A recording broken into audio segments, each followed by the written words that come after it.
मुंबई गोवा हायवेवरून जर तुम्ही जात असाल तर तुम्हाला असे अनेक धबधबे आता प्रवाहित झालेले पाहायला मिळतील।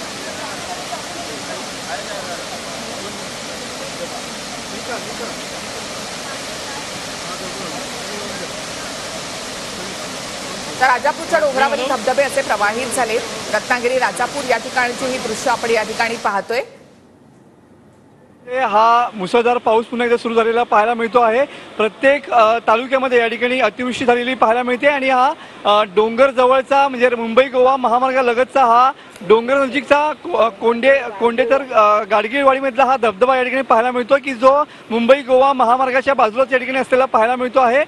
जवळपास 159 मिलीमीटर इतका विक्रमी पाऊस गेल्या 24 तासामध्ये झालेला पाहायला मिळतोय आणि त्याचमुळे हा मुंबई गोवा महामार्गावरच्या बाजूचा जो धबधबा आहे तो या ठिकाणी प्रवाहित झालेला पाहायला मिळतोय। काल पण या धबधब्याचं रौद्र रूप या ठिकाणी पाहायला मिळालेलं होतं। हा धबधबा ओसंडून वाहत होता आणि त्याचं पाणी थेट मुंबई गोवा महामार्गावरती आलेलं पाहायला मिळत होतं आणि आज पुन्हा देखील हा धबधबा या ठिकाणी प्रवाहित झालेला पाहायला मिळतोय। एकंदरीत जर बघितलं तर सर्वच तालुक्यामध्ये मुसळधार पाऊस झालेला पाहायला मिळतोय। खास करून दापोली तालुक्यामध्ये 202 मिलीमीटर इतका विक्रमी पाऊस झालेला आहे। त्यामुळे पावसाची धुवाधार बॅटिंग जी आहे ती या ठिकाणी सुरू झालेली पाहायला मिळते।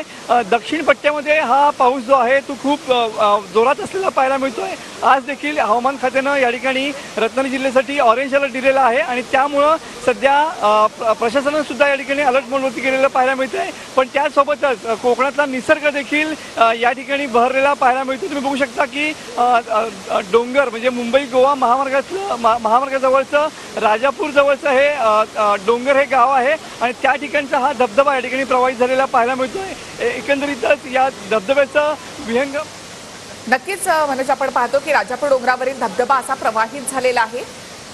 मुंबई गोवा मार्गालगत असणारे कोकणातली ते मार्ग जो आहे त्या ठिकाणी असे धबधबे प्रवाहित झालेले पाहायला मिळत आहेत।